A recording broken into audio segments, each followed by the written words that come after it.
Praise the Lord. Ambil Alkitab Anda, buka bersama dengan saya Matius pasal yang ke-6. Hidup bebas dari khawatir. Kebaktian pertama di Cempaka tadi saya sampaikan khotbah dengan judul Murid yang dikasih Yesus. Anda bisa cari khotbah itu di Pustaka Raja Wali nanti. Hidup bebas dari khawatir, Matius pasal 6 ayat 25. Hal kekhawatiran. Karena itu aku berkata kepadamu, kata Yesus, janganlah khawatir akan hidupmu, akan apa yang hendak kamu makan atau minum. Dan janganlah khawatir pula akan tubuhmu, akan apa yang hendak kamu pakai. Bukankah hidup itu lebih penting daripada makanan, dan tubuh itu lebih penting daripada pakaian? Katakan amin. Satu syarat saja agar hidup kita dipelihara secara ajaib oleh Bapa di sorga. Dan syarat itu bahkan bukan kata kerja. Syarat itu adalah jangan kita khawatir. Wow. Jangan khawatir itu bukan sebuah jeripaya. Tapi kalau kita tidak hargai perintah Tuhan ini, maka jiwa kita pasti akan berdarah-darah. Segala berkat Tuhan dalam hidup kita akan bocor kemana-mana. Dan kehidupan rohani kita pasti akan terpuruk. Jangan kamu khawatir, burung di udara Dia pelihara. Jangan kamu khawatir, bunga di padang Dia hiasi. Jangan kamu khawatir, apa yang kau makan dilupakan. Jangan kamu khawatir, Bapa di sorga memelihara. Lagu sekolah minggu yang pernah kita nyanyikan. Jangan lupakan, a simple truth, kebenaran yang begitu sederhana, tapi sanggup untuk mengundang kuasa Allah. Paling suka ketika guru saya dulu, waktu saya masih kecil di gereja, mengubah lagu itu menjadi seperti ini. Aku tidak khawatir, burung di udara Dia pelihara. Siapa di sini nggak mau khawatir? Ikut saya nyanyi. Aku tidak khawatir, bunga di padang Dia hiasi. Aku tidak khawatir, apa yang ku makan dilupakan. Aku tidak khawatir, Bapa di sorga memelihara. Apa alasannya kita nggak khawatir?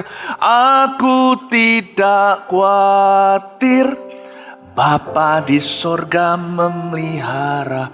Khawatir, jangan khawatir bukan kata kerja, tapi luar biasa dampaknya. 2000 tahun lalu ketika Yesus duduk di sebuah padang, kalau Anda ke Israel dengan saya, Anda akan melihat bahwa tempat-tempat itu ada. Alkitab bukan cuma sekedar sebuah cerita, tapi ternyata adalah suatu kitab sejarah juga, bukan cuma firman Allah. Saya melihat tempat itu luas, tempat Yesus duduk di sana. Tanpa sound system bisa berkhotbah. Begitu banyak orang mendengarkan khotbahnya. Luar biasa. Sebuah lembah, sebuah gunung, Tuhan bisa pakai apa saja. Dan Tuhan menyampaikan berita yang luar biasa ini. 2000 tahun yang lalu, dunia tetap sama seperti hari ini. Cuman sekarang lebih bejat gitu aja. Tapi dunia itu sama, gak berubah. Kita ini hidup di sebuah bumi yang sudah tua sekali.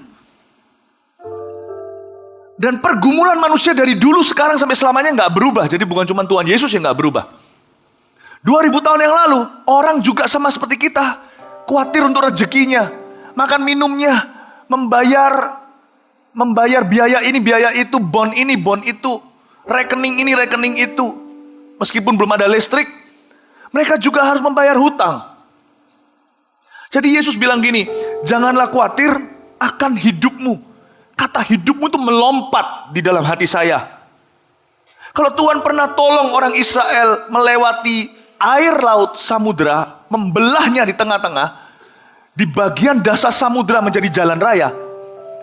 Jangan pernah berkata mujizat itu untuk masa lalu karena dulu itu punya kebutuhan khusus. Enggak, sama saja. Sekalipun Tuhan sekarang mungkin tidak membelah Bengawan Solo, tapi Tuhan masih bisa menyelamatkan umatnya. Katakan amin. Jangan pernah merasa Tuhan itu spesial di masa lalu.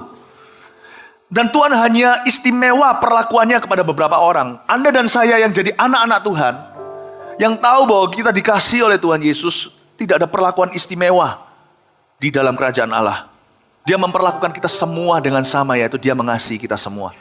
Kalau dia melakukan mujizat dulu, dia bisa lakukan lagi sekarang. Kalau Tuhan menolong orang lain, dia pasti tolong saya. Tangannya pasti terulur dan terbuka untuk aku. Jangan pernah merasa bahwa hidup masa lalu itu lebih gimana gitu. Atau hidup orang lain itu lebih diperhatikan oleh Allah. Janganlah khawatir akan hidupmu. Kata mu di situ penting sekali, hidupmu. Jangan pikir orang lain, jangan banding-bandingkan diri. Orang yang suka membanding-bandingkan akan kelewatan berkat Tuhan. Dia akan tidak bisa melihat penyediaan Tuhan dalam hidupnya. Bahwa Tuhan telah merancangkan setiap rencananya yang damai, sejahtera, penuh pengharapan bagi setiap anak-anaknya. Seunik dan seistimewa sidik jari kita masing-masing berbeda, sekalipun anak kembar sekalipun. Janganlah khawatir akan hidupmu. Aku tahu konteks hidupmu. Aku tahu pergumulanmu, kata Tuhan. Aku tahu anakmu seperti apa. Aku tahu kondisi levermu. Aku tahu bukan lever anakmu, tapi kantongmu. Dompetmu aku juga tahu. Janganlah khawatir akan hidupmu. Itu specially designed just for you. Kalimat itu gak bisa diterapkan semua orang rata. Seperti bikinan pabrik secara massal. Kalimat ini Tuhan ulangi hingga hari ini per orang sekali. Janganlah khawatir akan hidupmu. Ye dan Ike. Mihawo. Sampean dan kulo. Lo sama gue. Tuhan repeat. Saya harap sampai detik ini khotbah saya sudah jadi rema. Saya bisa selesai nih. Dan mujizat akan terjadi. Saya bisa tutup ibadah di sini sekarang. Kalau Tuhan bicara kepada Anda di muka Anda per orang satu kalimat sendiri. Meskipun kedengarannya sama, aplikasinya lain-lain dan berbeda. Janganlah kamu khawatir akan hidupmu. Tapi Tuhan, hidupku ini belum sempurna. Engkau kan gak tahu kan pergumulanku. Siapa bilang? Tuhan, hidupku ini sekarang penuh dengan cacat celah. Aku tahu semuanya. Jangan kita sok tahu kalau di hadirat Allah. Coba beritahu dia yang dia sudah tahu. Dia maha tahu. Tahu? Amin. Tapi kalau Tuhan memberitahu kepada kita apa yang kita belum tahu, dengarkanlah. Kenapa Tuhan bilang jangan khawatir? Pasti ada alasannya. Tuhan itu bukanlah seorang konselor yang jual kata-kata seperti orang jual obat gitu. Jangan khawatir. Kalau seorang konselor kita bisa ragukan, dia belum berbuat apa-apa untuk kita. Apalagi dia bukan siapa-siapa. Apa dia memang peduli dengan kita atau tidak? Belum teruji. Kalau Tuhan, terlambat. Kalau Anda tidak percaya, udah kadaluarsa. Dari 2000 tahun yang lalu, dia sudah serahkan nyawa. Kalau dia bilang jangan khawatir, percayalah. Anda tidak punya alasan untuk khawatir, sekalipun Anda beralasan untuk khawatir. Bisa paham maksud saya? Sekalipun kita punya 1001 alasan, masa Tuhan itu bodoh? Ketika Tuhan bicara di ayat yang ke-25 ini, masa Tuhan gak tahu kondisi hidup manusia dulu, sekarang, dan seterusnya? Masa Tuhan gak mengerti ketidaksempurnaan kita, kegagalan kita? Tuhan tahu, tetap dia bilang, jangan kamu khawatir akan hidupmu. Berarti Allah kita mengatasi keterbatasan kita. Allah kita mengatasi performa kita. Allah kita mengatasi resume kita, sejarah kita, dan segala kelemahan kita. Dia berkata, jangan khawatir. I know what I'm doing in your life. Aku tahu apa yang aku sedang lakukan di dalam kehidupanmu. Don't worry. Don't worry. Janganlah kamu khawatir akan hidupmu. Lalu dikatakan di sini, apa yang hendak kamu makan atau minum? Katakan makan atau minum, Bapak Ibu, Saudara. Kenapa makan atau minum? Tuhan itu tahu. Pada dasarnya, kehidupan manusia di luar Tuhan didikte dengan perutnya. Tuhan mengerti. Tuhan ini bukan trauma, tapi dia itu peka. Allah kita itu Allah yang peka. Makanya ada orang yang berkata dia itu cuek sekali, itu salah. Ada orang yang berkata aku sudah ditinggal sama Tuhan, itu gak benar. Kalau kita berkata aku sudah meninggalkan Tuhan, nah itu mungkin betul. Kalau kita sudah meninggalkan Tuhan, tadi pagi saya ajarkan di kebaktian pertama, kembalilah. Kalau Anda dikasih Tuhan, tidak ada alasan untuk lari. Sesalah apapun, datanglah ke kaki Kalvari. Jadi kalau kita yang meninggalkan Tuhan, pulanglah. Tuhan masih mau kok sama kita. Masih mau enggak? Masih mau. Masih mau ampuni enggak? Sudah diampuni, jangan tanya masih mau dia mau mengampuni enggak? Dia sudah ampuni. Tapi apakah kita perlu datang membawa kata-kata pertobatan? Iya. Suami istri kalau saling menyalahi, gimana pun juga nggak akan cerai kan, kalau takut akan Tuhan, tetap cinta. Tapi kata sorry itu perlu untuk memperbaiki hubungan kan. Sekalipun hubungan itu tetap tidak pergi, tetap di sana. Sebab apa yang sudah dipersatukan Allah tidak bisa diceraikan manusia. Tetap perlu membawa kata pertobatan, penyesalan, perlu dong. Tapi apakah Tuhan akan mengampuni aku? Aduh, udah kuno pertanyaan itu. Tuhan sudah ampuni 2000 tahun yang lalu. Amin. Tapi kalau kita berkata, Tuhan meninggalkan kita, nah itu salah. Salah total. Tuhan kita nggak pernah meninggalkan kita. Dia nggak pernah. Dan Tuhan itu peka sekali. He is a very sensitive being. Dia bukan sensitif itu tersinggungan. Dia itu peka dengan kebutuhan setiap anak-anaknya. Jadi dia tahu Anda dengan nama. Sementara saya berkhotbah seperti ini, satelit-satelit yang mendengarkan saya. Anda merasa seperti jauh. Saya bisa sekarang tidak ada di kota Anda. Tapi Tuhan Yesus yang saya beritakan ini sekarang lagi memandangi Anda. Sekarang ada di dekat Anda. Dia itu peka dengan kebutuhan Anda. Dan dia berkata, jangan khawatir apa yang hendak kau makan atau minum. 2 pertanyaan pertama orang Israel ketika keluar dari Mesir adalah, Musa, apa yang akan kami makan dan apa yang akan kami minum? Kalau Anda perhatikan cerita tentang orang Israel dibawa keluar dari Mesir di kitab Keluaran, Anda akan menemukan 2 pertanyaan mereka. Itu 2 kebutuhan pokok. Saya makan apa dan minum apa kalau engkau bawa aku keluar dari Mesir. Bayangin, setelah sekian lama sejak Musa, lahirlah Yesus di Bethlehem. Lalu Tuhan Yesus yang lahir di Bethlehem ini, Tuhan Yesus yang lahir di Bethlehem ini, dia suatu hari mengajarkan kalimat ini. Jangan khawatir akan apa yang kau makan dan minum. Mungkinkah Yesus yang waktu mengajar itu sedang nostalgia, memikirkan kembali apa yang terjadi saat itu, waktu Musa. Karena Yesus ini kan kekal.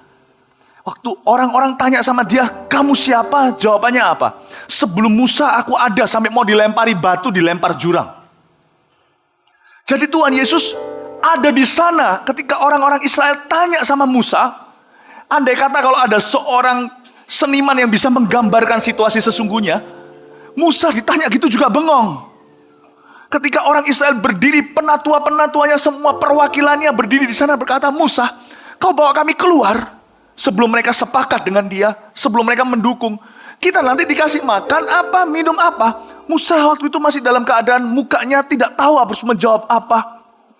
Di belakangnya ada Tuhan Yesus. Andai kan ada seniman yang bisa gambarkan, Yesus di belakang memperhatikan pertanyaan mereka. Makanya keluar mana. Makanya keluar air dari gunung batu. Yesus berkata sama mereka, nantinya waktu di perjanjian baru, akulah mana itu. Bukan berarti Tuhan itu roti. Oh ternyata dia roti. Bukan. Akulah mana itu. Waktu kamu tanya sama aku, mana rotiku? Aku ada di sana mendengarkanmu. Tidakkah kau percaya hingga hari ini? Aku peduli bangsa Israel. Bukan karena kau layak aku memberimu makan. Bersyukurlah sekalipun hutangmu belum dibayar. Engkau masih bisa makan hari ini 3 kali sehari sekalipun ala kadarnya. Aku tuh masih ada di hidupmu. Aku adalah air yang memancar dari gunung batu. Artinya waktu Musa pukul batu itu dengan emosi, air keluar. Sekalipun emosi, Tuhan tetap keluarin air. Karena Tuhan cinta. Jadi Tuhan berkata sama orang Israel, aku ada di sana. Jadi waktu Tuhan mengajarkan ini, dia nostalgia saat itu dan berkata, manusia sampai ribuan tahun yang akan datang tetap sama memperhatikan sandang pangan papannya sendiri. Tapi gak apa-apa, aku akan memelihara karena aku cinta. Dengan kata lain, Tuhan itu mendengarkan keluh kesah Anda tiap hari. Setiap rekening yang tidak bisa Anda bayar. Penyakit, bil medis yang Anda sekarang kewalahan. Semua hasil kerja itu habis semua untuk ngobatin papa. Tuhan di mana di hidupmu? Saya beritahu untuk Anda, for your information, FYI. Kalau kita ngetik di SMS. For your information, He is with you, He is still with you. Dia masih ada bersama dengan Anda. Sekalipun rotimu serba sedikit, airmu juga. Kata Yesaya 30, tapi aku tidak pernah menyembunyikan diri dari hidupmu. Jangan mengeluh, kenali dulu rencanaku apa di balik semua ini. Tuhan bilang sama orang Israel, waktu itu, Jangan kamu khawatir akan apa yang kau makan dan apa yang kau minum. Hidup itu lebih penting daripada makanan, dan tubuh itu lebih penting daripada pakaian. Tapi Tuhan mengarahkan mata orang-orang saat itu, jemaat yang mendengarkannya, kepada kehidupan yang tidak terjamah oleh materi. Nah, ini yang menjadi daya tarik Tuhan terbesar. Daya tarik kita terhadap Tuhan terbesar. Tuhan bilang gini loh, hidupmu itu lebih penting daripada apa yang kau makan dan minum dan pakai. Tuhan ingin menunjukkan kepada murid-muridnya, ada sebuah kehidupan yang tidak dijamah oleh dunia. Itu kehidupan rohani di dalam dirinya. Tuhan itu baik. Tuhan ngomong begini bukan begini maksudnya. Tuhan, orang lapar kok suruh membangun kehidupan rohani. Tuhan bukannya ingin mengabaikan kebutuhan kita, tapi Tuhan ingin mengajak kita untuk melihat lebih dalam daripada kebutuhan perut kita. Tuhan menuntun kita ke air yang tenang dan rumput yang hijau. Tuhan tuntun kita ke sumbernya. Saya beritahu sebuah kebenaran dari ayat pertama yang kita baca ini aja, bahwa sumber berkat itu rohani. Tidak pernah karena koneksi, fasilida, kesempatan orang dunia, promosi tidak datang dari timur dan barat. Tuhan ingin mengajarkan sesuatu, tapi orang-orang saat itu nggak ngerti-ngerti karena mereka bebal hati.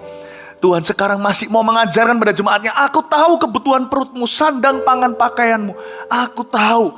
Tapi tunggu dulu, yang satu akan kuberi, mana tetap akan turun sekalipun nggak layak. Kau nggak layak. Orang Israel itu bersungut-sungut tetap dapat mana 40 tahun di padang gurun. Sekalipun mereka marah-marah, Musa juga ikut emosi segala, Tuhan tetap memancarkan air, namanya orang haus masa tidak dikasih minum. Mau mereka menghujat Allah, Tuhan tetap kasih mereka UMR-nya. Tapi Tuhan mau kita itu berpikiran di upgrade. Tuhan mau kita akhirnya bisa menemukan sumber berkat itu. Dan Tuhan mau kita setuju bahwa berkat itu pertama-tama harus diawali dengan kehidupan rohani. Tidak ada berkat yang sejati maupun kekal yang munculnya karena dongkraan orang luar. Saya yakin Anda memberi seseorang ikan, dia akan makan untuk sehari. Besoknya dia akan minta-minta roti lagi. Tapi kalau Anda bisa menemukan sumbernya, Allah memberikan ilmunya yang pas, Anda akan makan seumur hidupmu.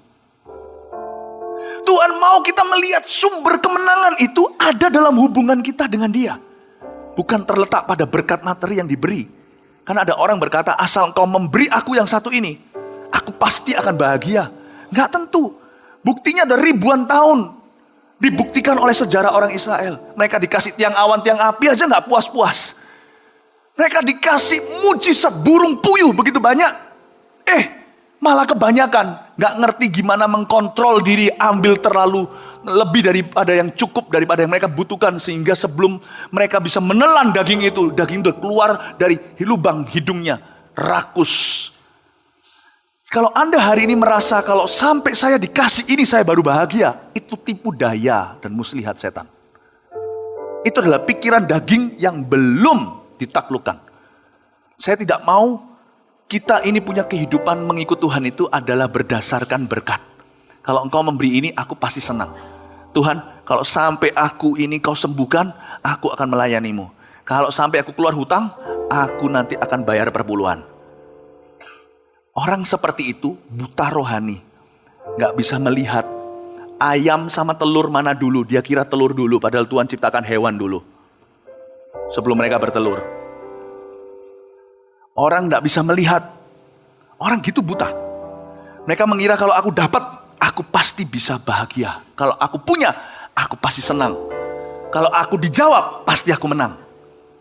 Sebaliknya, sebelum kau dijawab, sebelum kau terima, sebelum kau dapat, jangan berkata ditunda besok. Hari ini juga, bangunlah kehidupan rohanimu. Tuhan bilang, bukankah hidup lebih penting daripada yang kau pakai? Daripada makanan dan minuman? Tuhan bilang, yang ini dulu, baru yang itu. Bisa nggak Tuhan sambil jalan? Iya. Tapi banyak hal di luar kendali kita. Sekarang kita hutang sama orang. Semua digadaikan. Maunya sih ditutup sekarang. Tapi manusia nggak berdaya. Kita udah berusaha. Sudah notok sampai sana. Kita tunggu-tunggu setiap hari malah depresi. Apa yang harus kau lakukan? Dalam keadaan terjepit tidak bisa berbuat apa-apa. Carilah Tuhan. Bangunlah kehidupan rohanimu di dalam perkara-perkara sederhana. Kalau sekarang Anda tidak bisa berbuat apa-apa, masih bisa ada satu hal yang Anda lakukan, yaitu bersyukur. Tuhan, aku bersyukur dengan yang ada. Kelolalah yang ada. Tapi aku punya cuma 5 roti 2 ikan. Dulu aku punya pabrik roti. Dulu aku punya perikanan. Sekarang tinggal 5 roti 2 ikan. 5 roti 2 ikan juga cukup untuk memulai bersyukur sama Tuhan dan diserahkan ke tangannya. Itulah rahasia kerajaan sorga. Kerajaan sorga tidak terletak rahasianya di masa depan. Tuhan selalu bisa bekerja dengan kita di masa kini sekarang. Tidak perlu ditunda kalau membangun kehidupan rohani. Mujizat masih perlu dinantikan dan ditunggu. Kalau bisa instan terjadi hari ini, puji Tuhan. Kalau nggak bisa, masa Anda harus tunggu sambil menggigit jari? Lakukan tanggung jawabmu. Bangun hidupmu. Bangun hidupmu. Bangun kerohanianmu. Bukankah hidup itu lebih penting? Dengan kata lain, carilah yang lebih penting daripada sekedar keluar dari masalahmu. Saya kemarin baru berbicara dengan seseorang yang kena kanker stadium terakhir. Saya beritahu kepada keluarga untuk mengambil brosur, bukan brosur, apa namanya itu? Anda pasti dapat buklet yang tadi diumumkan itu loh. Mana tuh bukletnya? Ya, bukletnya FKA Jakarta. Ini kayak renungan harian loh isinya. Sabtu 19 Oktober. Lalu Minggu 20 Oktober apa yang harus didoakan. Senin 21 Oktober apa yang harus didoakan. Doa jadi mudah sekali. Hari per hari ada ayatnya, ada beban doanya. Saya beritahu pada keluarga yang salah satu anggota keluarganya kena kanker stadium terakhir. Saya beritahu, ayo kalian dengarkan.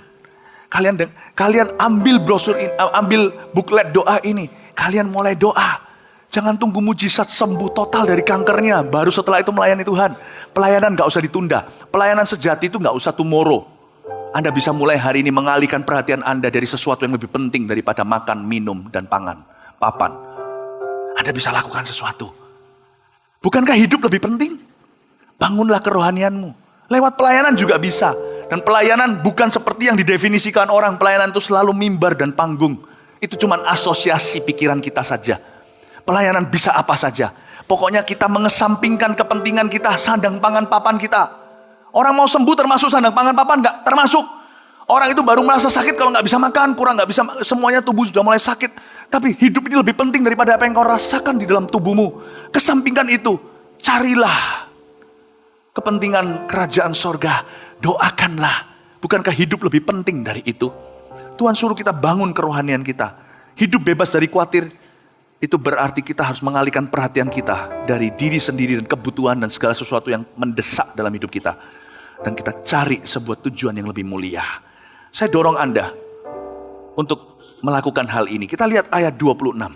Pandanglah burung-burung di langit yang tidak menabur dan tidak menuai dan tidak mengumpulkan bekal dalam lumbung, namun diberi makan oleh Bapamu yang di sorga. Bukankah kamu jauh melebihi burung-burung itu? Ayat 26 mulai bicara soal burung-burung di udara. Saya bukan pecinta burung. Teman saya dulu di Kanada pecinta burung, karena di Kanada itu ada, pokoknya burung-burungnya bagus-bagus karena dijaga oleh pemerintah. Teman saya beli alatnya untuk bisa lihat burung. Itu bisa seharian nunggu. Saya bilang saya nggak sabar. Saya mending lebih lihat ikan. Saya lebih suka lihat ikan. Ya, saya kasih makan, mereka rebutan, senang sekali gitu loh. Nah, untuk lihat burung saya tapi Tuhan bilang sama saya kemarin waktu saya berdoa dengan ayat ini. Kamu perhatikan burung-burung. Roh Kudus itu dilambangkan dengan burung apa? Saya bilang, burung merpati. Tuhan bilang, Roh Kudus ngomong gini sama saya dalam perenungan firman ini. Ini adalah firman yang saya dapatkan di saat teduh saya yang saya bagikan dengan Anda sekarang. Kenapa Roh Kudus gak pilih burung yang gagah? Kenapa dia tidak hadir hinggap di pundak Yesus sebagai Raja Wali, minimal Garuda Pancasila? Kenapa Roh Kudus tidak pilih burung predator, burung pemangsa? Tapi burung yang tidak punya senjata, yaitu merpati yang melambangkan dirinya. Lalu Tuhan ngomong sama saya ayat-ayat yang saya nggak terlalu pikirkan. Itu muncul waktu Nabi Nuh masuk ke dalam bahtera, hujan, lalu yang namanya air bah menutupi bumi. Burung mana yang menemukan kehidupan pertama kali? Burung mana coba? Burung merpati. Dia pulang membawa satu tangkai daun zaitun yang masih segar. Nuh langsung berkata, wow, ada kehidupan, berarti air sudah menyurut dan sudah menyusut. Dikeluarkan, dilepaskan kedua kalinya, burung merpati tidak kembali karena mereka dipelihara oleh Tuhan. Kenapa bukan burung predator? Allah memberitahu yang lemah tapi berserah, bukan khawatir dan mengeluh melulu, tapi bersyukur dan menyerahkan padaku dan belajar dengan hikmatku mengelola yang sedikit, yang sisa, yang kau punya atau satu-satunya yang kau miliki di tanganmu. Mereka akan menemukan setangkai daun zaitun yang segar. Mereka akan menemukan berkatku di tempat yang tidak terduga. Karena aku memelihara. Kalau aku pakai proses manusia, aku lengser aja jadi Allah. Tuhan gak perlu pakai cara orang. Tuhan bisa tolong orang terlemah di antara jemaat dengan cara yang gak diduga. Setelah Anda keluar terima doa berkat dari gereja, Anda akan bingung sendiri gimana Allah bekerja. Salah satu burung yang dilepaskan oleh Nuh adalah burung gagak. Ya, burung gagak. Mau tahu bicara soal burung gagak? Burung gagak bagi orang Yahudi adalah burung yang najis. Coba bayangkan, ini adalah janji secara profetik untuk umat Tuhan hari ini di dalam khotbah saya, hidup bebas dari khawatir. Saya mau jelaskan sejelas-jelasnya dengan Anda sesuatu yang gak mungkin bisa dijelaskan, yaitu misteri. Misteri pertolongan Allah dalam kehidupan orang-orang percaya. Gak bisa dijelasin, tapi prinsipnya tangkaplah. Tuhan pakai burung apa untuk memberikan seorang yang suci di Israel hari itu? Namanya Elia. A man of God, a holy man of God. Elia. Dia pakai burung apa? Gagak. Itu secara profetik melambangkan bahwa Tuhan bisa menolong kita lewat sumber-sumber yang paling tidak terduga. Orang paling jahat bisa dipakai Tuhan bahkan untuk menolong kita. Orang yang tidak masuk akal. Saya dengar cerita gimana ada orang alami masalah, tiba-tiba seseorang yang bukan orang Kristen datang menolongnya. Kalau itu terjadi dengan Anda, ingatlah bahwa Allahmu Yesus itu bukan cuma Allahnya orang Kristen. Dia Allah alam semesta. Dia bisa bicara melalui keledai kepada seorang raja dan seorang nabi. Dia bisa pakai apa saja. Jangan heran, kadang-kadang alat yang dia pakai bukan burung merpati, bukan domba-domba putih. Tuhan bisa pakai apa saja. Pertolongan bisa datang dari tempat yang tidak terduga. Makanya itu orang yang menaruh harap pada manusia gampang kecewa. Kamu saudaraku, kok kamu gak tolong aku? Bahkan ada orang yang datang seharusnya memang sih Alkitab sendiri mengajarkan kita anak-anak Tuhan itu harus saling tanggung-menanggung beban dan melaksanakan hukum Kristus. Kalau kita gak bisa tolong orang dalam keluarga sendiri, kita ini orang kafir. Kita ini lebih parah dari orang kafir. Tapi itu adalah tanggung jawab kita. Tapi kalau misterius Allah, misterinya Allah tidak bisa terduga. Allah kalau pakai gak harus pakai satu alat. Dia gak harus pakai satu jenis orang. Dia gak harus pakai orang Kristen untuk memberkati Anda. Bahkan dia sendiri berkata, harta orang fasik itu ada kakinya, akan cari alamatmu. Dia akan mengubah. Alkitab sendiri berkata, dia akan menyuruh raja-raja datang untuk ngemong anakmu, atau untuk babysitting anakmu. Dia akan kirim raja-raja yang tidak seolah-olah gak takut akan Tuhan, tapi Tuhan yang setir hati mereka ke kiri dan ke kanan. Tuhan pakai Ahasiweros di zaman Esther. Tuhan juga pakai siapa? Tuhan juga pakai Koresi, Sirus Raja Persia, yang terkenal kejam dan menang perang. Untuk apa? Untuk membuat orang Yahudi di zaman Esra, Nehemia disuruh kembali, dikasih budget segala. Emas peraknya dikembaliin, luar biasa nggak?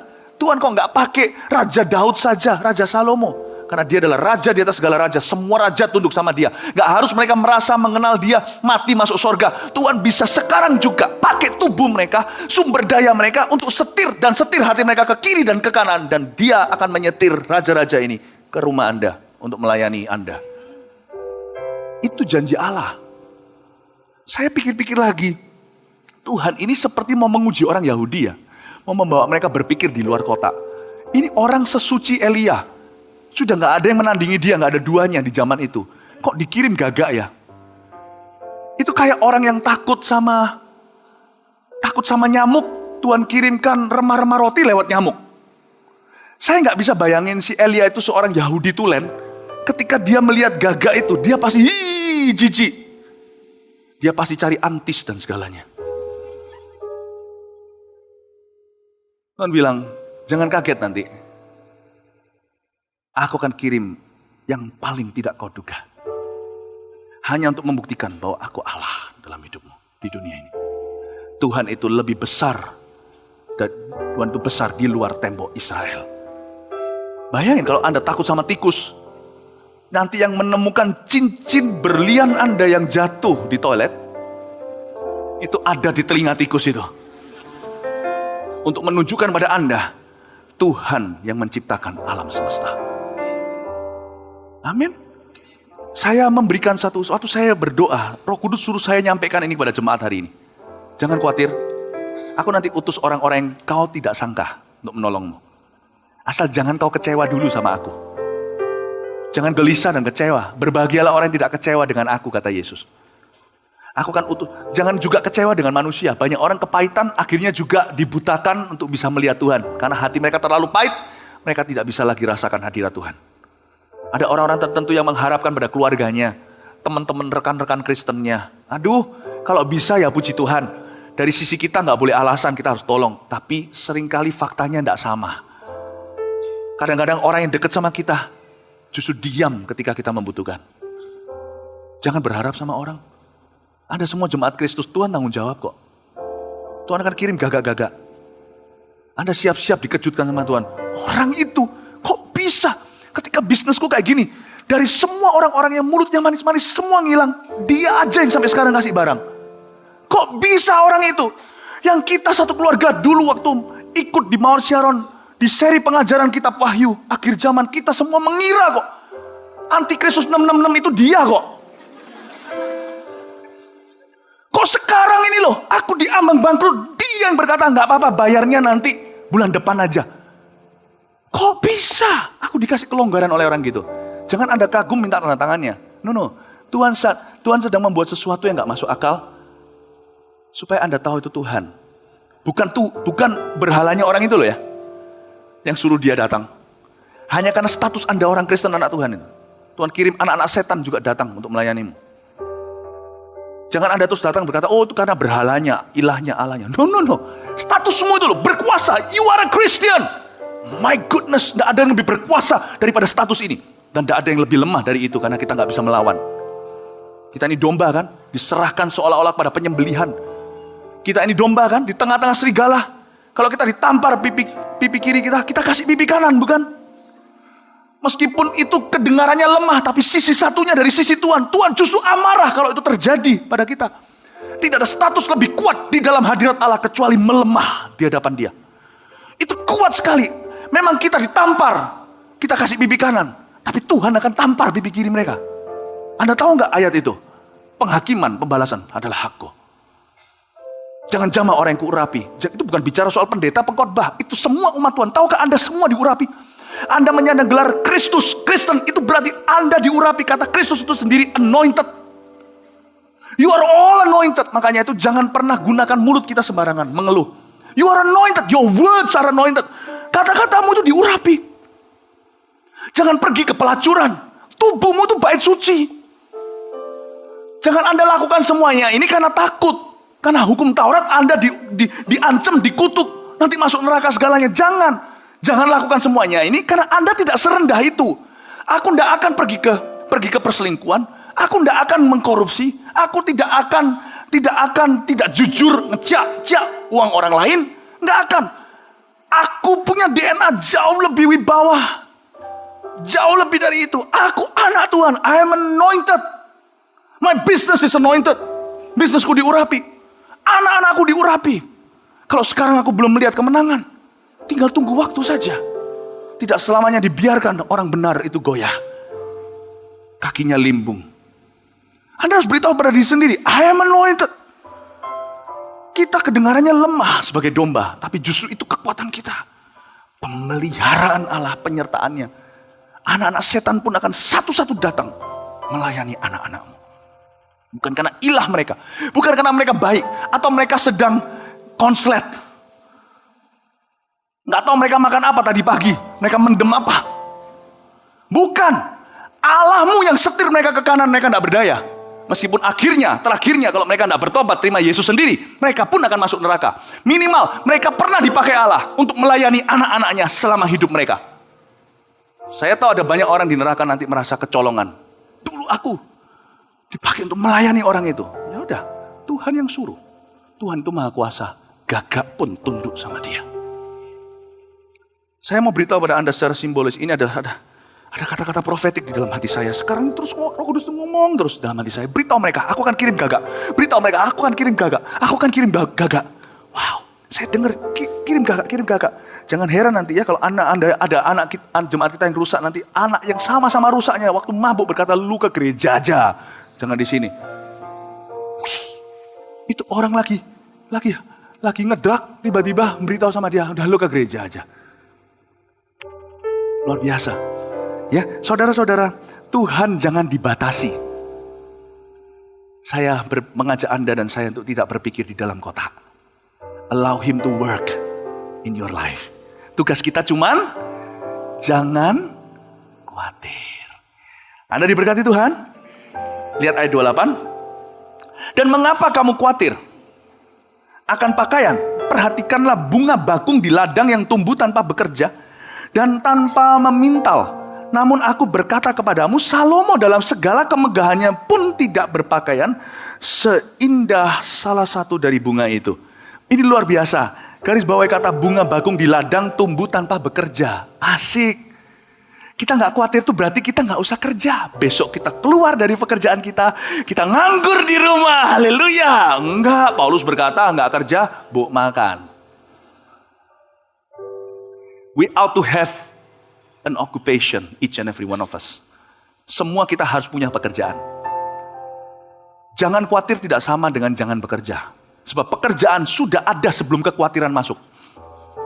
Pekerjaan sudah ada sejak Allah menciptakan dunia. Adam, manusia pertama, diberikan job-job di Taman Eden. Jangan pernah Anda melihat pekerjaan sebagai kutuk. Aku kalau minggu ya Pak Yusuf, saya kalau minggu itu datang itu enak, saya jadi melayani Tuhan. Saya plong gitu loh, saya merasa seperti rohani saya bertumbuh. Tapi besok Senin, masuklah dalam pencobaan dan pikul salib. No, jangan melihat seolah-olah pekerjaan adalah hukuman. Yang Tuhan suruh adalah jangan stres dalam pekerjaan itu. Jangan stres dalam pekerjaan itu. Jangan khawatir itu, jangan stres dalam pekerjaan. Stres mulai masuk ketika manusia jatuh dalam dosa. Ketika manusia mulai meragukan cinta kasih Allah, mereka diajak ngomong sama iblis mau. Iblis berkata, bukankah Tuhan berfirman, kalau engkau makan dari pohon ini, engkau akan menjadi seperti dia. Dia gak mau dikudeta tuh. Dia itu gak cinta kamu. Dia itu cuma mau mengamankan dirinya. Manusia ragu-ragu.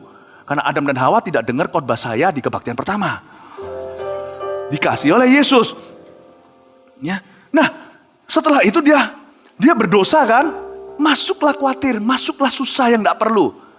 Jangan takut dengan kesukaran dan rintangan di dalam tempat kerja. Justru itu adalah kesempatan Allah bekerja, mengirim Gagaknya segala. Tapi depresi itu adalah pekerjaan di dalam jiwa kita nggak selesai karena frustrasi, nggak ada jalan keluar. Dan itu yang Tuhan tidak suruh kita pikul. Jangan pikul apa yang Tuhan tidak embankan kepadamu. Kita bisa bekerja keras, tapi dalam kita bisa tenang. Nah, ketika Adam jatuh dalam dosa, apa yang terjadi? Maka langit menjadi, tanah menjadi besi, langit menjadi tembaga.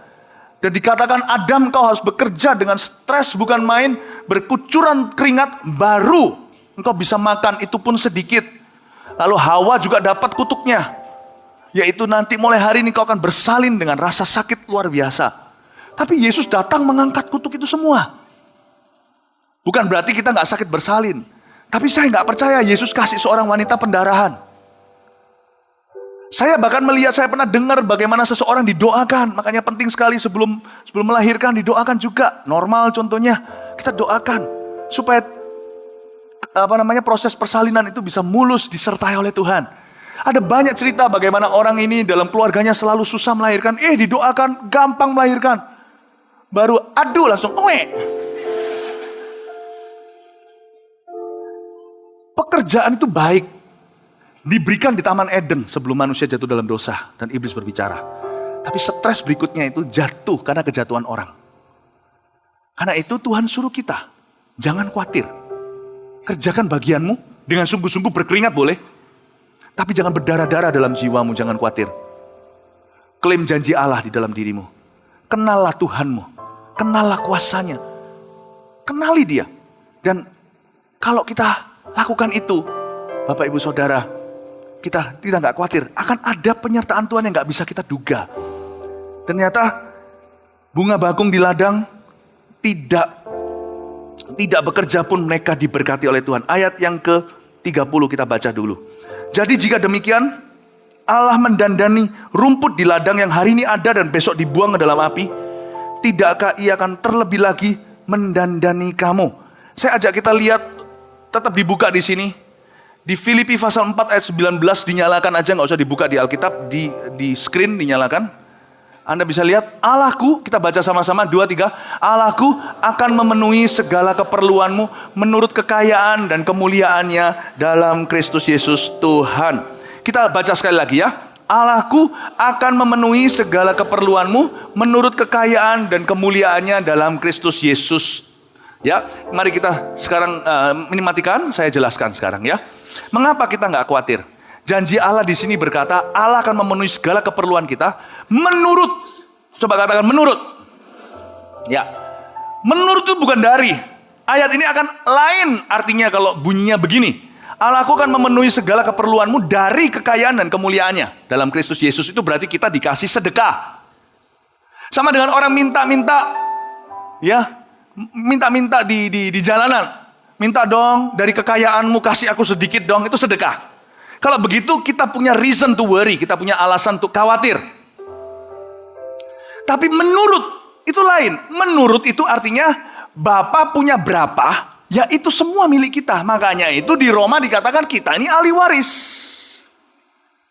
Kalau saya kasih sama orang lain bukan anak, saya kasih dari.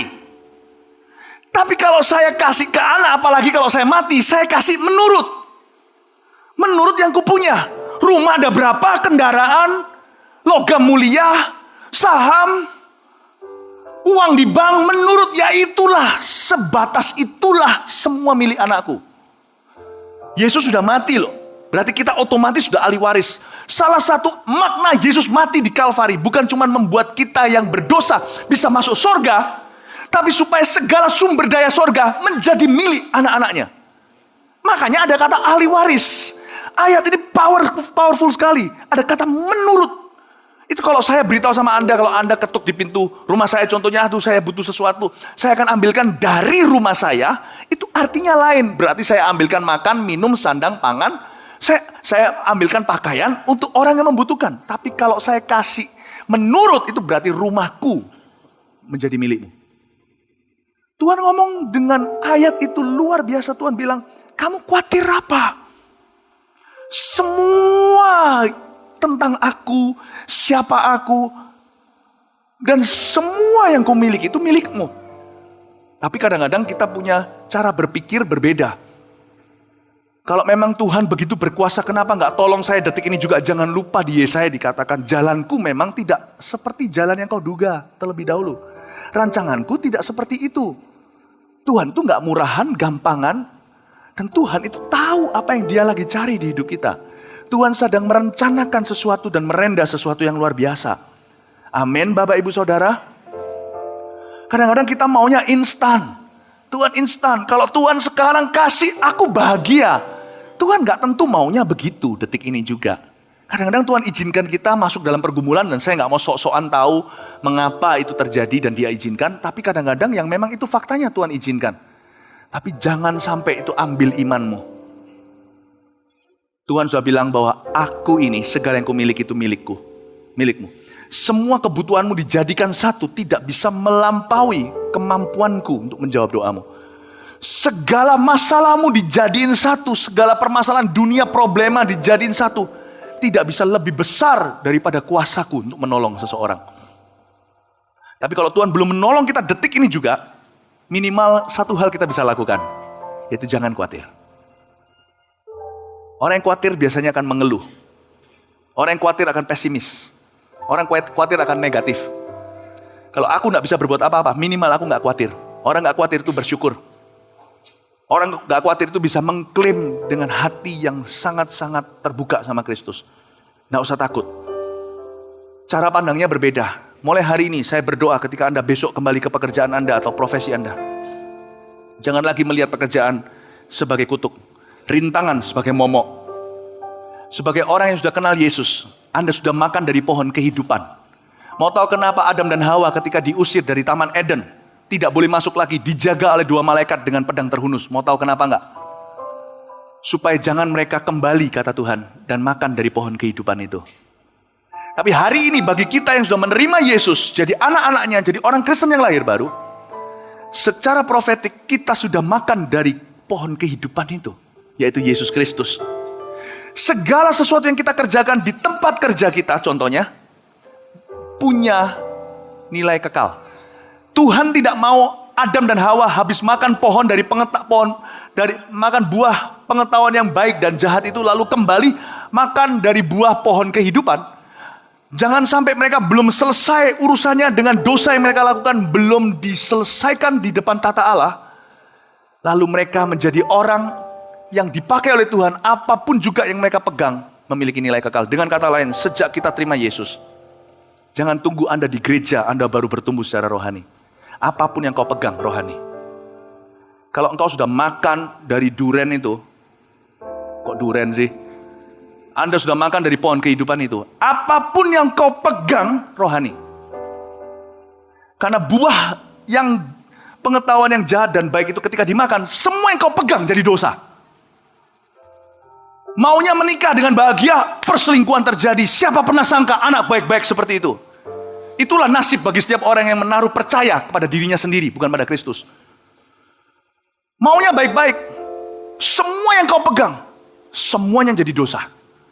Semua yang kau jamah, semua jadi runyam. Dan jejak kakimu tidak meninggalkan lemak dan kemuliaan, tapi meninggalkan kotoran, meninggalkan busa di mana-mana. Tapi orang yang terima Yesus, dia nggak tiba-tiba berubah tinggal di alam yang lain, dunia yang berbeda.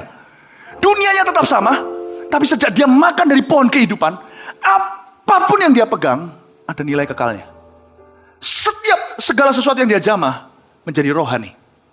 Dan apapun yang dia kerjakan, dipakai oleh Allah. Karena itu Allah tidak mau si Adam lompat dari sini langsung ke sana, tanpa salib Yesus.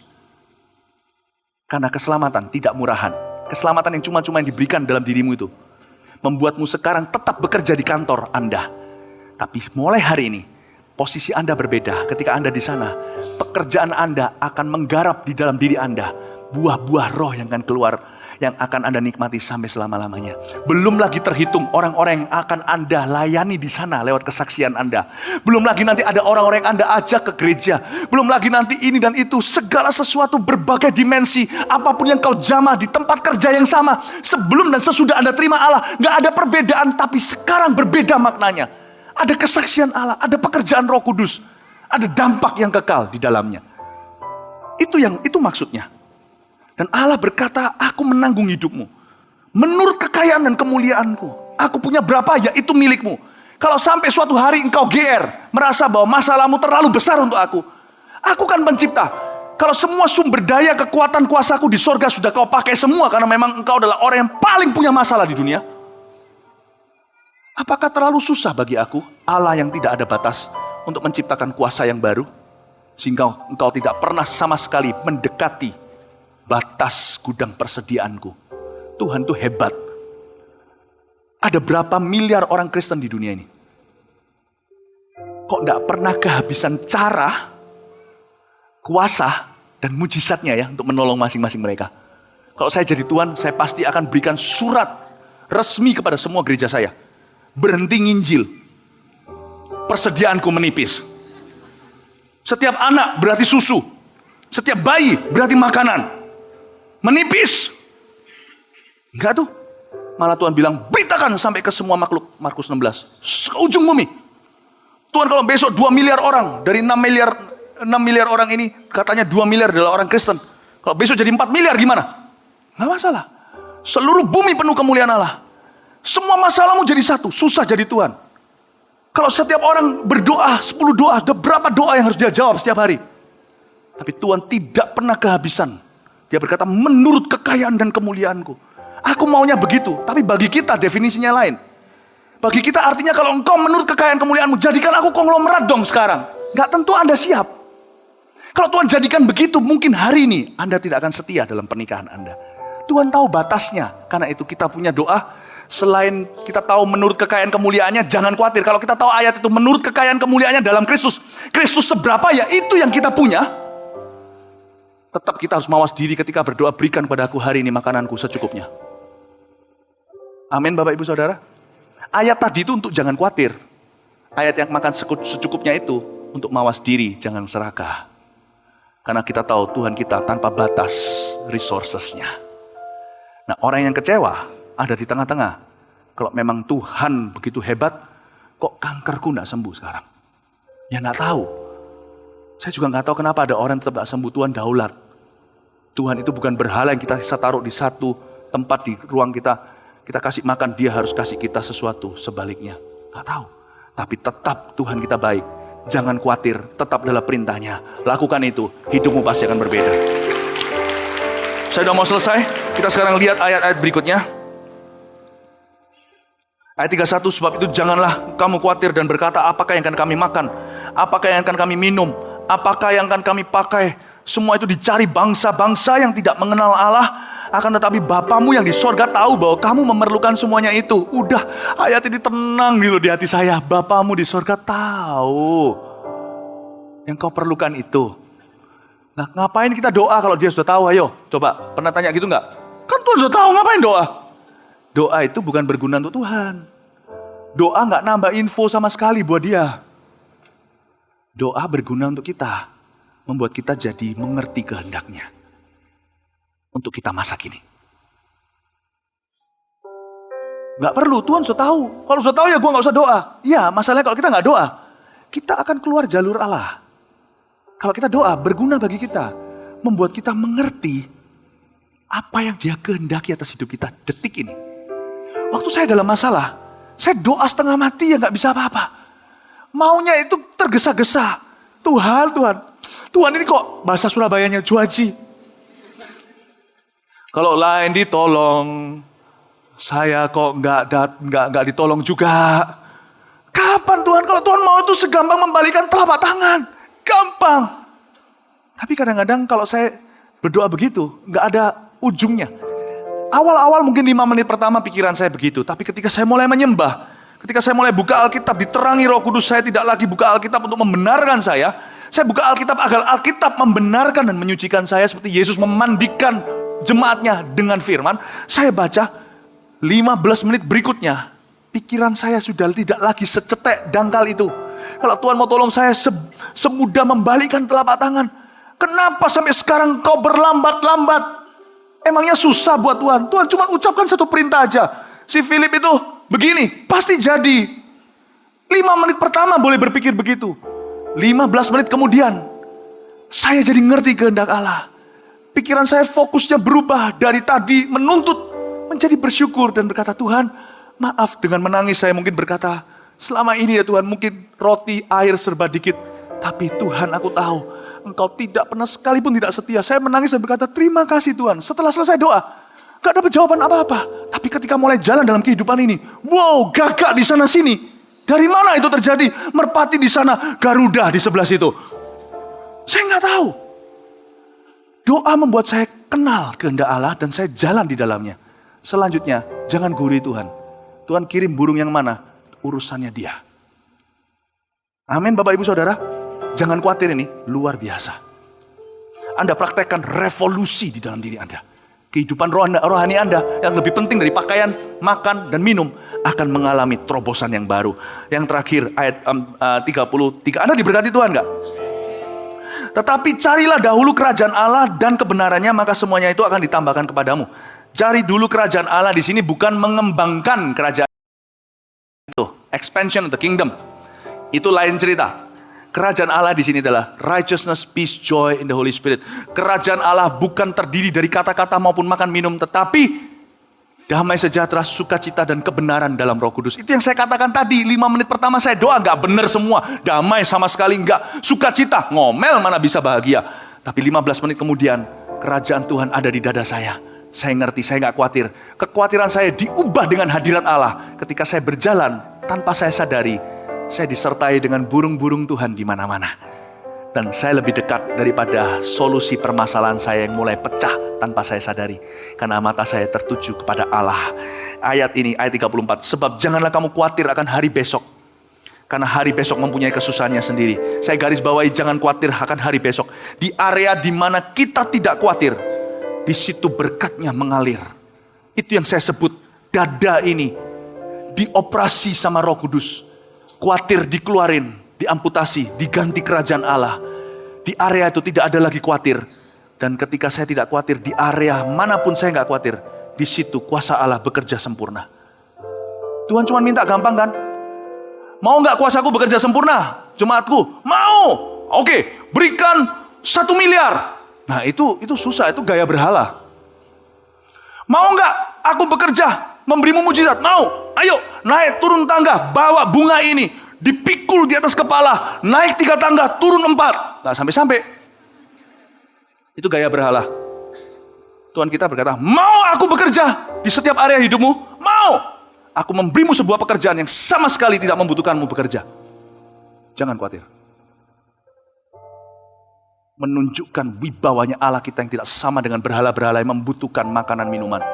Gimana tuh berhala butuh makan minum, bisa kita kasih kita makan minum. Tuhan kita nggak butuh apa-apa. You jangan khawatir aja. Silent and see how I work. Kau tidak perlu menolong aku. Jangan halangi aja, sebab aku tidak suka harus menyingkirkan anakku sendiri. Musa, Harun, minggir. Aku mau habisi Korah, Datan, dan Abiram. Jangan halangi aku. Aku tidak bisa berbuat apa-apa jika engkau ada di tengah-tengah mereka. Jangan halangi aku. Jangan berdiri antara aku dan penggenapan firman-Ku. Jangan khawatir membuat kita berdiri persis di bawahnya Allah. Bukan di antara Allah dan berkatnya dalam hidup kita. Di bawah Allah, kata Sakaria, untuk menerima cairan emas dari sorga. Untuk menerima berkat itu. Lihat, kesusahan sehari cukuplah untuk sehari. Let go, let God and His supply will follow. Ada sebuah kado yang bisa Anda berikan pada orang-orang yang Anda cinta. Itu jangan khawatir. Dunia mengajarkan apa? Kalau Anda cinta seseorang, Anda khawatir. Jadi, saya selesai dengan ini ya. Ada orang pacaran nih, yang cowok, wah, untuk lagi kejar perempuan ya. Saking cintanya, dia harus tunjukkan. Dia paling cinta dari semua orang-orang yang mengejar dia. Jadi diteleponin terus, sudah makan belum? Khawatir terus, kamu harus hati-hati loh ya. Kamu nyebrang. Batin hati, dari dulu belum kenal kamu, aku nyebrang rumah terus gak pernah khawatir. Sekarang tiba-tiba kamu hati-hati. Tahu gak? Jangan heran tiba-tiba si perempuan ketakutan. Malah gak jadi. Karena dunia punya sebuah persepsi yang salah. Saya sebut sebagai persepsi juling. Kita ikut nasihat fasik, kita akan justru apes all the way. Cewek juga sama. Wah, belum apa-apa. Belum menikah, baru jadian, udah senang sekali. Kamu adalah belum suami, udah panggilnya suamiku, istriku. Yang cowok mulai melotot, mulai menyesal jadian sama dia. Telepon per 15 menit. Baru jadi 1 hari. Kamu sudah sikat gigi belum? Telepon lagi. Hati-hati, sudah doa belum? Hubungan semakin serius. Bulan depan 10 menit. 2 bulan ke depan setiap 5 menit diteleponin. Lama-lama si lakinya berkata, aku gak mau, ini belum jadi biniku sudah begini. Posesif. Saya kadang-kadang setiap manusia juga punya kecenderungan yang sama. Tuhan ngomong sama saya, kamu jangan khawatir soal anak-anakmu. Jangan khawatir. Kalau kamu khawatir, kamu justru emosi terus. Dikit-dikit meledak, dikit-dikit meledak. Kenapa? Karena takut. Anak-anak ngerti kan, dia cuma melakukan kesalahan biasa, tapi orang tuanya melebih-lebihkan, mikir ini nanti jadi karakter selamanya. Jadi ada apa-apa kita suppress, tahu suppress ada apa-apa, kalau bisa kita cepet ditekan. Saya juga melakukan kesalahan itu berkali-kali sampai Roh Kudus ngomong sama saya. Kalau kamu cinta seseorang, kamu gak usah khawatir. Justru itulah perbuatan cinta. Gak khawatir bukan berarti kita cuekin, kita biarin. Jangan salah paham. Gak khawatir itu ada prosesinya. Cari dulu kerajaan sorga. Serahkan segala kekhawatiranmu kepada Tuhan. Jangan melebih-lebihkan di sini karena itu pekerjaan yang tidak perlu. Faktanya tidak seperti itu. Justru kalau engkau lebih-lebihkan tidak objektif sama sekali. Justru engkau merugikan dirimu sendiri. Jangan khawatir adalah berkat yang luar biasa dalam rumah tangga dan dalam kehidupan orang percaya, membuat dia jadi orang yang persis bisa berjalan ibu-ibu selangkah demi selangkah dengan Roh Kudus dan mencapai kemenangan itu dengan pasti. Nggak mendahului. Kalau kita melanggar ini, maka kita akan jadi orang Kristen. Ada berbagai macam dosa. Jangan taat. Nah itu kalau kita nggak taat, kita tertinggal sama Roh Kudus. Kalau jangan khawatir, Roh Kudus tertinggal sama kita. Kita mendahului dia. Kadang-kadang kebanyakan hal yang meruntuhkan hidup kita bukan dosa, tapi kita tergesa-gesa melampaui Roh Kudus. Roh Kudus baru di sini, kita sudah jalannya di situ, nanti gini gimana, gitu gimana, gini gimana. Dia mau bicara untuk yang hari ini nggak bisa. Kita sudah di 10 hari kemudian dan pikiran negatif. Nggak bisa dia bicara. No more hikmat. Bukan karena dia nggak bisa bicara, kita nggak bisa dengar. Roh Kudus ngomong sama saya, jangan khawatir. Kamu serahkan segala kekhawatiranmu kepada Tuhan dalam segala doa dan permohonan syukur. Kamu tenang aja, lakukan bagianmu yang sederhana. Aku yang bekerja semua. You nggak usah khawatir soal anakmu. Karena itu akan menggerogotimu. Ketika dia kembali pada Tuhan, jangan-jangan nanti yang perlu dipulihkan bukan anakmu lagi, tapi dirimu. Karena depresi. Tenang aja, nggak akan nambah sehasta kok kekhawatiranmu. Serahkan padaku. Amin Bapak Ibu Saudara. Amin. Nah ini kelihatannya menemplak berapa wanita-wanita yang nilpuni pacarnya per 5 menit. Semoga Anda berubah sebelum Anda kehilangan dia. Berikan tepuk tangan untuk Tuhan Yesus. Haleluya. Mari kita semua bangkit berdiri. Haleluya. Katakan, aku tidak khawatir. Burung di udara dia pelihara. Katakan pada dirimu, aku tidak khawatir. Bunga di padang dia hiasi. Aku tidak khawatir. Apa yang ku makan dilupakan. Aku tidak khawatir. Bapa di sorga memelihara. Katakan kanan kirinya, jangan kamu khawatir. Jangan kamu khawatir. Burung di udara dia pelihara. Jangan kamu khawatir. Bunga di padang dia hiasi. Jangan kamu khawatir. Apa yang kau makan dilupakan. Jangan kamu khawatir. Bapa di surga. Lihat kanan kiri lagi dengan muka bangga, katakan, aku tidak khawatir. Di udara dia pelihara. Aku tidak khawatir. Bunga di padang dia hiasi. Aku tidak khawatir. Apa yang ku makan dilupakan. Aku tidak khawatir. Bapa di surga. Aku tidak khawatir. Aku tidak khawatir. Bapa di surga memelihara. Aku tidak khawatir. Bapa di surga memelihara. Kita tepuk tangan bagi Tuhan Yesus. Haleluya. Mari angkat tangan, kita akan terima doa berkat. Terima kasih Tuhan untuk firman yang boleh menguatkan kami. Kami percaya secara roh, khawatir kami patah dalam Yesus untuk kami mempunyai hubungan yang melekat dengan Engkau untuk mengerti kehendak-Mu. Dan kami serahkan masalah kami, problem kami, pekerjaan kami, semua ke dalam tangan-Mu. Engkau yang mempunyai, Engkau yang memulai, pasti Engkau yang menyelesaikan dengan benar. Terima kasih Tuhan. Kami berdoa untuk hamba-Mu, mari arahkan tangan kanan, akan berangkat pada hari yang datang. Sertai seluruh perjalanan dan berikan sejahtera, tiba selamat di Eropa, dan kehadiran hamba-Mu, Engkau sudah hadir di sana, Engkau sudah memimpin baik di Belanda, di Inggris maupun di Swiss. Kami percaya Engkau campur tangan, kirim banyak jiwa-jiwa khususnya hamba-hamba Tuhan pendeta-pendeta di sana, sehingga melalui revival yang ada, melalui KKR yang ada, mereka pulang membawa sukacita, membawa api kebahagiaan rohani, dan terjadi lawatan Allah yang dahsyat di seluruh Eropa, Melanda, bahkan sampai di luar Eropa, dan biarlah nama-Mu dipermuliakan. Kami serahkan segala hamba-Mu dan perlindungan dan penyertaan-Mu dan seluruh tim yang ada. Terima kasih. Kalau sebentar kami pulang, kami mohon penyertaan di Pasar Masih Damai Sejahtera. Kami serahkan sepanjang hari ini, sepanjang minggu dalam tangan kasih-Mu. Sekali lagi Tuhan, kami percaya FK di Jakarta akan berhasil sukses, dan semuanya akan kami menuai banyak jiwa. Berkati seluruh di sana ada yang hari ini live stream juga, berkat-Mu juga akan menyertai mereka. Tidak ada lagi yang perlu dikhawatirkan, tapi kami beriman, kami percaya bahwa rencana-Mu indah, adanya rencana yang terbaik. Sidang jemaat kasih Tuhan, angkat kedua tangan-Mu dan terimalah rahmat dan anugerah. Kasih karunia melimpah daripada Allah Bapa, kasih setia dari Tuhan Yesus Kristus yang tidak pernah berubah, dan urapan dan kuasa Roh Kudus akan menyertai melengkapi kehidupan saudara, sehingga apapun yang kau lakukan boleh berhasil dan beruntung mulai saat ini sampai selama-lamanya. Karena sama-sama, amin. Selamat siang, Tuhan Yesus memberkati.